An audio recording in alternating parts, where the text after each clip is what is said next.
Hey, bonjour tout le monde, bienvenue dans cette nouvelle Actu DevOps. Donc on va faire une Actu DevOps un petit peu particulière aujourd'hui avec un petit peu de changement. Vous allez voir, ça devrait être assez cool, ça devrait vous plaire je pense. Pour deux choses. Donc d'une part, il y a des choses que je considère c'est de l'actu DevOps, même si c'est lié à mon actu en ce moment, mais c'est des petits tricks qui peuvent vous être utiles, des petites choses que j'ai découvertes également. Donc voilà. Donc n'hésitez pas à vous abonner sur la chaîne. Maintenant, on se rapproche petit à petit. Après, on va s'approcher des 15 000. Vous êtes déjà 315 membres VIP. Vous pouvez cliquer ici ou ici pour contribuer à la chaîne, quoi, en fait, à partir de 99 centimes, on va dire. Vous êtes très nombreux à communiquer sur la chaîne de tous les côtés. Merci à tous. Donc, Actu DevOps. On va rentrer dans le vif du sujet. Donc première chose, c'est des choses qui sont liées au sujet du moment. Et donc je vais vous présenter ça et vous allez voir, ça va changer un petit peu d'habitude. Première chose que je voulais vous présenter, c'est un script. C'était la première vidéo que j'ai fait sur la chaîne et que j'ai mis à jour. Donc je vais faire un petit rappel à quoi ça sert. Donc en gros, c'est des conteneurs Docker avec systemd et SSH, ce qui permet de gagner du temps quand on fait du développement Ansible. Donc en l'occurrence en ce moment je fais les tutos Ansible, donc je l'ai fait grâce à cela en grande partie. Ça permet d'aller très vite parce que du coup ça permet de lancer des pseudo VM beaucoup plus rapidement, de les créer et de les supprimer beaucoup plus rapidement qu'avec même du Vagrant. Donc voilà, c'est très très pratique. On va s'en servir d'ailleurs tout à l'heure ensuite avec Guacamole, vous allez voir. Donc le principe c'est quoi, pourquoi ça fonctionne aussi bien? Donc c'est très simple, hein.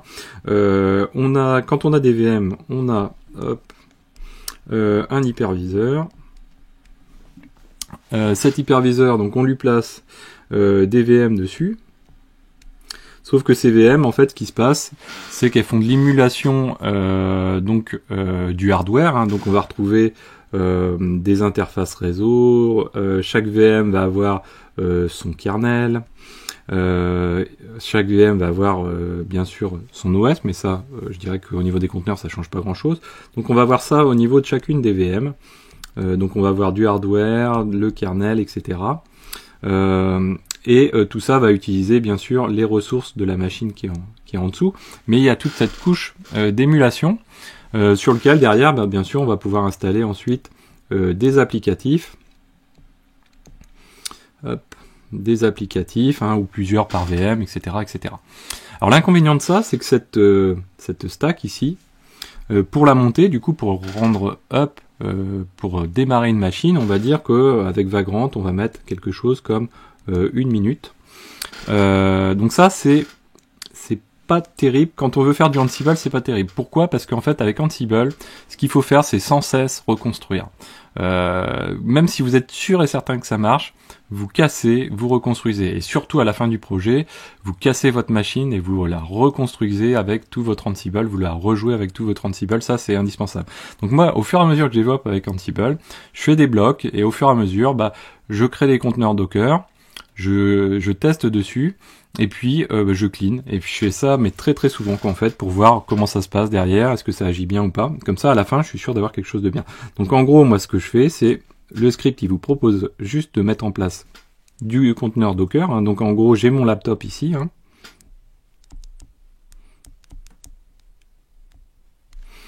Donc j'ai mon laptop dessus. Donc j'ai même là on pourrait mettre carrément on a un Docker Engine, hein, ici. Et hop, voilà. Donc ici on a une couche qui est dans notre laptop, hein, même, donc c'est Docker, hein, tout simplement. Hop là. Je suis pas le champion du monde comme ça, hein. Et derrière, grâce à ça, on va pouvoir donc installer des containers. Alors, je vais le faire volontairement assez gros.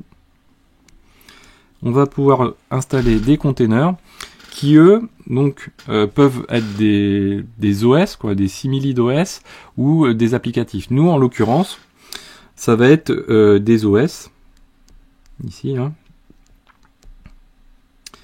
Et pourquoi donc c'est intéressant, c'est qu'en fait eux, ce qu'ils vont faire, ils vont pas faire de l'émulation du hardware, ils vont utiliser donc grâce à Docker, directement la couche, les ressources du laptop, mais également le kernel qui est ici du laptop, et on n'a pas de kernel au niveau de l'OS, etc. Donc ce qui fait que ça se lance beaucoup plus facilement.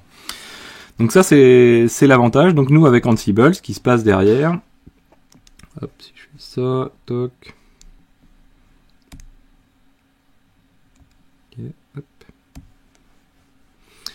Donc nous avec Ansible, toc, avec Ansible, ce qu'on fait, c'est que pour pouvoir l'utiliser, ces containers, ils ont quelque chose de particulier. Ici, on va juste leur rajouter, donc ces containers, on va leur rajouter SSH, et on va leur rajouter systemd.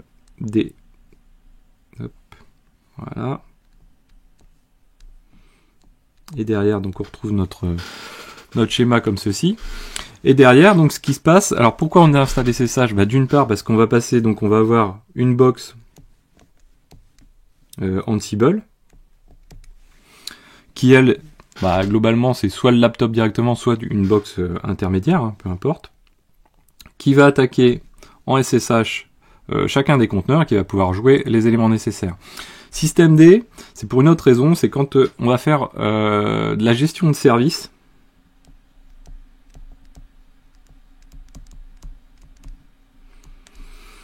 Et ce qui se passe, c'est qu'on va avoir par exemple besoin, on va lui dire tiens start.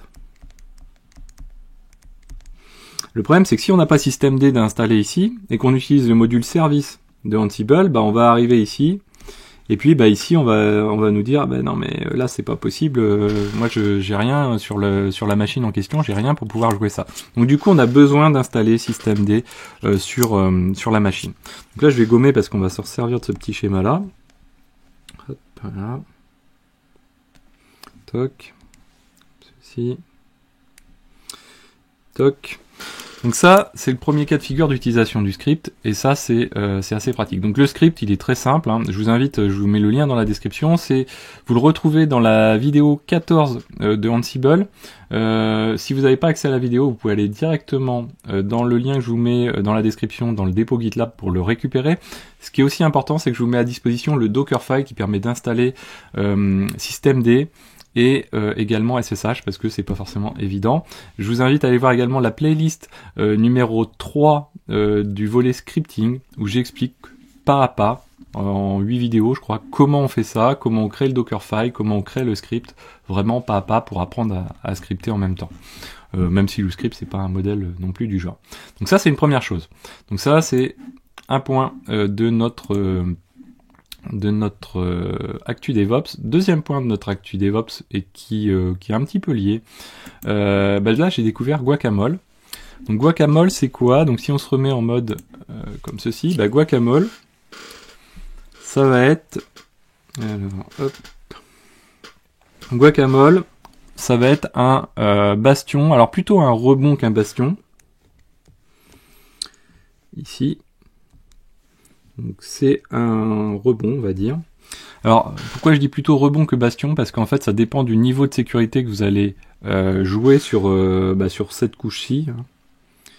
Si vous le sécurisez au maximum, bien sûr, ce sera un bastion. Et puis, si vous sécurisez surtout les machines qui sont derrière, ce sera un bastion.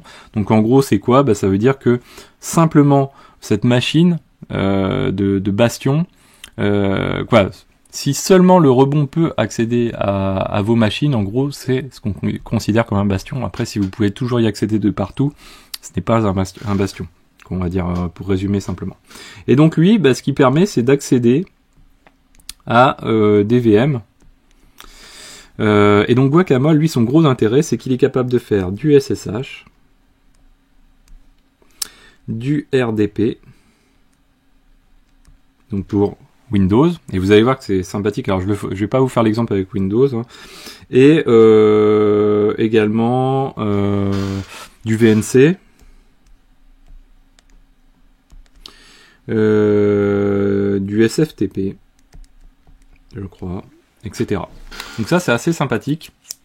Donc ça va permettre d'avoir une machine centrale d'accès à vos VM, vos machines. Voilà. Donc on va faire un petit exemple. Très simple. Donc Guacamole, le voici. Moi, je l'ai déjà installé.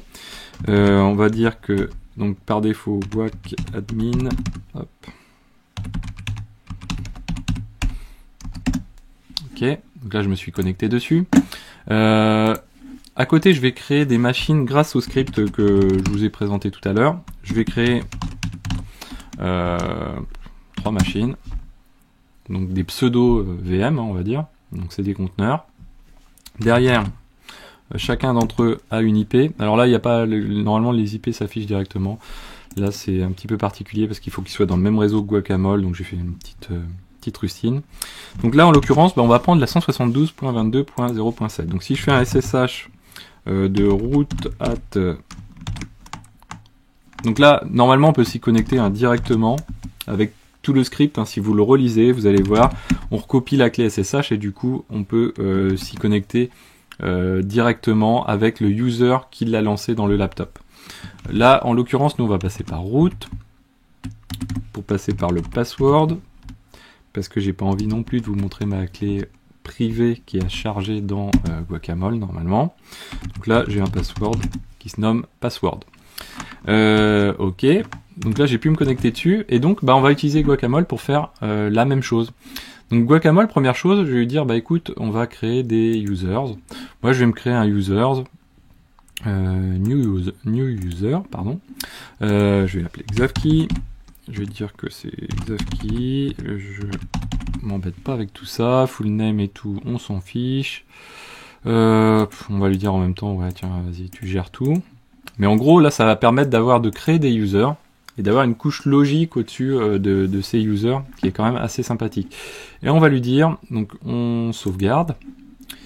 On va lui dire ensuite, tiens, je vais créer des machines, je vais gérer des machines. Alors celle-ci, on va la supprimer parce que je pense que c'est la même. Voilà, delete. Je vais créer une nouvelle machine aussi. Donc j'ai un user, je vais créer aussi donc des machines que je vais vouloir gérer via ce bastion. Donc là, en l'occurrence, je vais dire, c'est la doc 01 par exemple. Celle-ci, je sais que c'est pas du... Alors, il fait aussi du Kubernetes. C'est pas du Kubernetes, c'est pas du RDP, c'est du SSH, c'est pas du Telnet, c'est pas du VNC. Ensuite, son IP, je l'indique ici. Le port, bien sûr, c'est du SSH. Donc là, par défaut, on est sur du 22. Le root, le user et son password.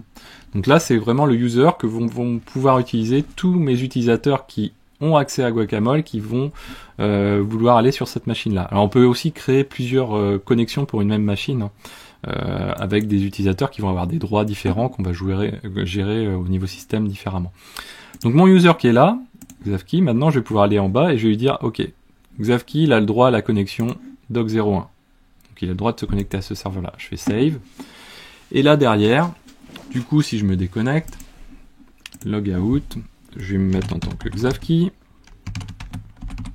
Alors j'aurais dû limiter. Donc par défaut, il arrive là et puis il voit ses connexions. Donc du coup, il va cliquer et il va se connecter. Et là, il arrive sur la machine, en l'occurrence, donc cette fameuse machine 172.22.0.7. Donc vous voyez que c'est assez sympa. Très pratique, et si vous avez du Windows, il fait la même chose en RDP, etc. Donc c'est vraiment un point d'entrée central. Que vous ayez du Linux ou autre chose, les gens, vous voyez, on y accède. Donc là, moi je fais un test en local sur le 127.0.1 sur le port 80 / Guacamole. Enfin bon là, donc on aura l'occasion. De toute façon, je ferai une playlist dédiée à Guacamole quand j'en aurai vu suffisamment. Et donc là, voilà, quelque chose de très très sympathique, parce que du coup, que vous ayez du Linux, que vous ayez du Windows, vous accédez à cette page web, vous vous authentifiez. Avec votre authentification, vous avez des droits particuliers sur certains serveurs. Vous pouvez aller dessus, et grâce à l'interface graphique, vous avez accès au terminal. Donc pas de souci, tout fonctionne très bien. Donc ça, c'est un autre point de l'actu DevOps, donc ce fameux Guacamole qui est assez sympa. L'autre chose que je découvre actuellement qui est Kong, tiens, on va reprendre le petit schéma. Donc Kong, c'est quoi? C'est une API Gateway. Donc là, c'est assez sympa. Alors pour l'instant, je vous parle juste de ce que j'ai pu en lire, en retenir, etc. Donc on va effacer tout ça. Donc Kong, c'est une API Gateway. Toc, voilà. Donc là, on va avoir donc du trafic entrant, ici, donc du web, qui va arriver à notre Kong. Et derrière, on va avoir une architecture de microservices ou de services, peu importe, hein, qui vont être derrière. Donc on a des applicatifs. Hein. Donc on a l'applicatif A1, on a l'applicatif A2, mais qui a deux instances. Donc A2.1, la A2-2.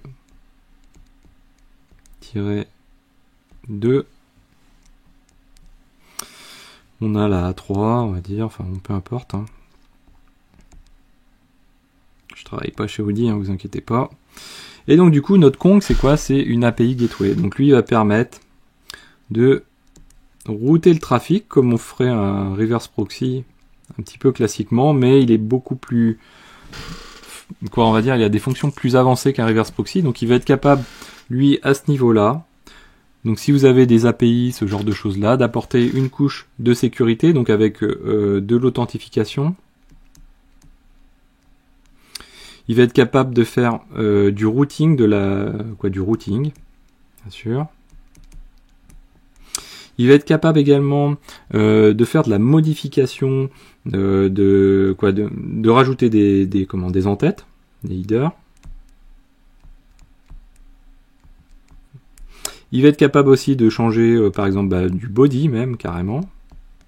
Modifier du contenu. Etc., etc. Donc il a des fonctions très très avancées. Donc ça c'est bien aussi pour ça. Pourquoi encore pourquoi est-il encore aussi intéressant? C'est que si on fait ceci comme ça, toc, voilà. L'avantage de Kong aussi, il a une fonctionnalité qui est une architecture qui est extrêmement intéressante. Donc si on a un Kong comme ceci, hop, voilà. Il est capable d'avoir un fichier des fichiers de configuration, donc dans format fichier un petit peu statique, mais pas seulement. Kong, il est capable d'avoir un back-end qui n'est pas forcément statique, qui peut être dynamique. Donc là, en l'occurrence, eux, ils vont communiquer comme ça, hein, hop, comme ceci. Donc là, il va faire du load balancing. J'ai oublié de le dire, mais bien sûr, il fait du load balancing. Donc si j'ai plusieurs instances de Kong, l'autre intérêt c'est quoi? C'est qu'ici je vais pouvoir avoir un système de base de données, ici, et mes Kong vont aller chercher leur configuration et la stocker dans cette base de données. Donc ça c'est un autre élément qui est intéressant. Hop, donc là si je clean ça un petit peu, voilà. Donc ça c'est quelque chose qui est intéressant. L'autre élément qui est aussi intéressant, donc l'avantage de cette base de données, c'est quoi? C'est quand je la mets à jour, tous les Kong, donc si j'en ai une centaine même, tous les Kong vont se mettre à jour en direct. L'autre avantage aussi de Kong, c'est que justement pour gérer cette configuration en base de données, Kong il permet de rentrer dedans via un système d'API. Et donc vous allez pouvoir modifier via du curl ou via des scripts plus classiques directement la configuration de Kong, tout simplement. Donc ça c'est aussi quelque chose qui est assez sympathique.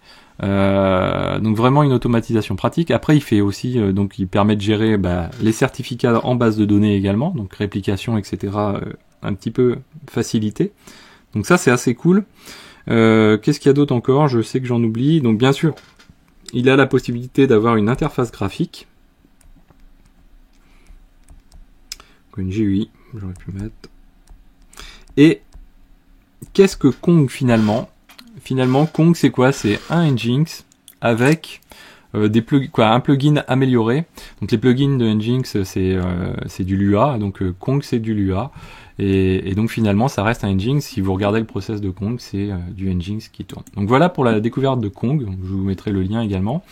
Ensuite, d'autres choses intéressantes que j'ai découvert, en tout cas qui est important de suivre pour un DevOps, qui peut intéresser un DevOps cette semaine, c'est le FOSDEM qui diffuse depuis plusieurs jours maintenant, voire plus d'une semaine, des vidéos de présentations qui ont été faites dans le cadre du FOSDEM de cette année du coup mais avec le Covid non physique. Donc là il y a plein de vidéos qui ont été diffusées, donc je vous invite à aller les voir, franchement c'est vraiment il y a de tout, mais il y a plein de choses intéressantes. Vous avez aussi Usenix, qui est aussi pareil, donc c'est des confs. Il y a plein de vidéos qui viennent d'être postées et qui peuvent être sympas.